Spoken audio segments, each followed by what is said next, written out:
ফেসের কিছু ভ্যারিয়েশন থাকে, সেই ভ্যারিয়েশনগুলো অনুযায়ী হেয়ার স্টাইলটা করতে হয়। এবার যদি ধরো অনেকের ফেস থাকে হচ্ছে গোল টাইপের, অনেকের ফেস থাকে স্কোয়ার টাইপের, স্কোয়ার ভি টাইপের, অনেকের লম্বাটে। এবার কি হচ্ছে, যে কোনো ফেসে যে কোনো হেয়ার স্টাইল করা যায়, ঠিক আছে? যে কোনো ফেসে যে কোনো হেয়ার স্টাইল তোমরা করতে পারবে না, কারণ করলে সেটাতে দেখতে বাজে লাগে। আজকে দেখো আমি এখানে ড্র করে রেখেছি হচ্ছে 5 রকমের ফেস। এটাতে যেরকম দেখো একটু লম্বাটে আছে, কিন্তু ফোরহেডটা হচ্ছে অনেকটা বড়। এটা হচ্ছে স্কোয়ার ভি টাইপের আছে, ফোরহেড সরি এটা হ্যাঁ অনেকটা বড়। এটাও হচ্ছে অনেকটা ছোট। আচ্ছা, এটা হচ্ছে স্কোয়ার ভি কিন্তু ফোরহেডটা অনেকটা বড়। এটাও লম্বাটে, ফোরহেডটাও অনেকটা বড়, এবং এটা হচ্ছে লম্বাটে কিন্তু ফোরহেডটা ছোট, ঠিক আছে? আচ্ছা, এই ফেসগুলোতে তখন তোমরা হেয়ার স্টাইল কিরকম ভাবে কি করবে? যখন আমি এই ফেসটা করব, এই ফেসে কি হচ্ছে, যখন দেখবে তুমি এই দিক দিয়ে ফুলিয়ে এরকম করে করবে, তখন কি হবে, তখন মুখটা আরো বেশি বড় লাগবে। আমরা কি করি, আমরা কন্ট্যুরটা করি। কেন করি? কারণ কন্ট্যুরটা করলে কি হয়, ফেসটাকে আমাদের চিকন দেখানো দরকার। আমাদের ফেসটাকে চিকন দেখাতে হবে বলেই তো আমরা কন্ট্যুরটা করি। যখন নোজে কন্ট্যুর করি তখন কি করি, আমাদের নোজটাকে চিকন দেখাতে হবে, তার জন্য আমাদের কন্ট্যুরটা করা হয়। তাহলে এবার যদি হেয়ার স্টাইলটা পুরো ফেসটা তুমি মেকআপটা করবে, করার পরে কি হচ্ছে, হেয়ার স্টাইলটা তুমি অনেকটা ফুলিয়ে দিবে। তাহলে এই যে তুমি এখানে এখানে যে কন্ট্যুর করলে, সেই কন্ট্যুরগুলো করার কোনো কিন্তু মানেই হলো না। তাহলে ফেসটা তো অনেক বড় লাগছে। আমাকে কি করতে হবে, ফেসটাকে যত বড়ই হোক না কেন ছোট দেখাতে হবে, এবং ছোট ফেসকে তার বডির সাথে সামঞ্জস্য রেখে সেটা করতে হবে। তাহলে এখানে কি হলো, যখন আমি এখানে দেখবো যে তার এই ফোরহেডটা হচ্ছে ছোটর উপরে আছে এবং তার মুখটা মানে অনেকটা বড়, তখন কি করবো, তখন কিন্তু আমি এতটা ফুলিয়ে তখন ফেসটা করবো না। তখন কি করবো, এটাকে ফুলিয়ে এই কানের দিকটাতে চেপে দেবো, মানে এই জায়গাটাতে চেপে গেল। এই জায়গাটাতে চেপে গেলে কি হবে, ফেসটা তোমার অনেকটা চাপা লাগলো। এই দেখো, এই জায়গাটা থেকে এরকম করে চেপে গেল, এরকম করে চেপে গেল। তাহলে কি হলো, ফেসটা তখন কিন্তু লম্বাটে হয়ে গেল। দুটো সাইড চেপে গেল, ওপরটা একটু বাউন্সি হলো, মানে ওপর দিকটা একটু ফোলা হলো। যখন এরকম ফেসটা থাকবে, সেই ফেসটাকে বোঝানোর জন্য কি করবে, সেই ফেসটাকে বোঝানোর জন্য এই ফেসটাকে এই দুটো সাইডে চাপা আছে, সেক্ষেত্রে কি করবো, সেক্ষেত্রে আমি এইটার থেকে এই যে এইটার যে গ্যাপিংটা রয়েছে, এইটার থেকে একটু বড় করে আমি রাখতে পারি, এই জায়গাটায় একটু একটু ফুলিয়ে আমি রাখতে পারি, ঠিক আছে? এটাতে কিন্তু দেখতে তোমার খারাপ লাগবে না যদি হালকা করে তুমি ফুলাও। কিন্তু কি হচ্ছে, এটা হচ্ছে তুমি মিডিলে মিডিলে তুমি মানে সিটি করলে।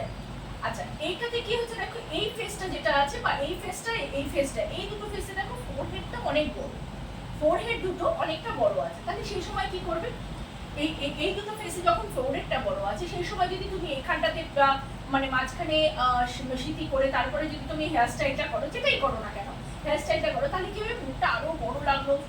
এই জায়গাটাতে চেপে দিয়ে করতে হবে, তখন ফোরহেডটাও অনেক বড় হয়ে গেল।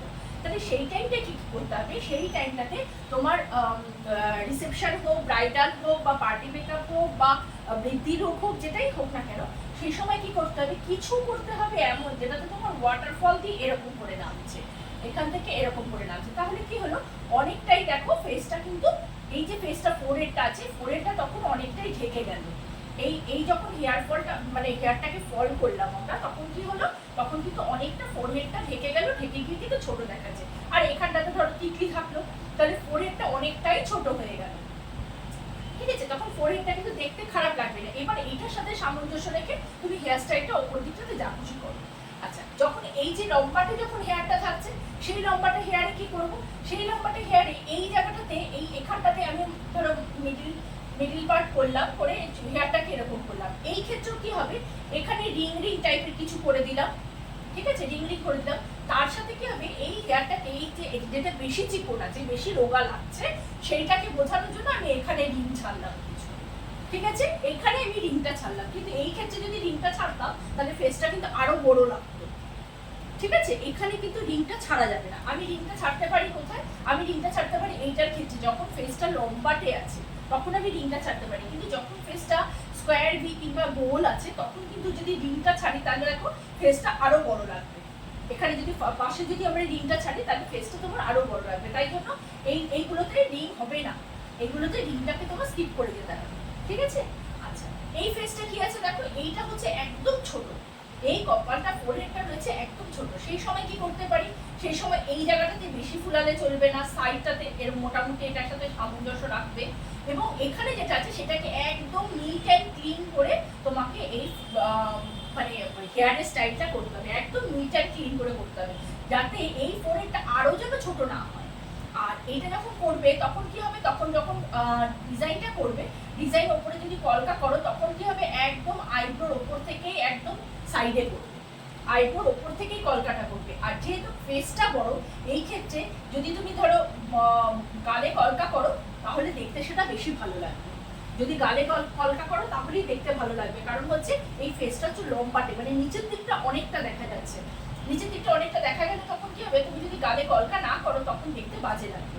এই ক্ষেত্রে যদি ফোরহেডটা যদি ছোট হয় এবং যদি মুখটা লম্বাটে হয় তখন আইব্রোর ওপর দিয়ে কলকাটা করবে, আইব্রোর ওপর দিয়ে কলকাটা করবে আর গালের ওপরে কলকাটা করবে, ঠিক আছে।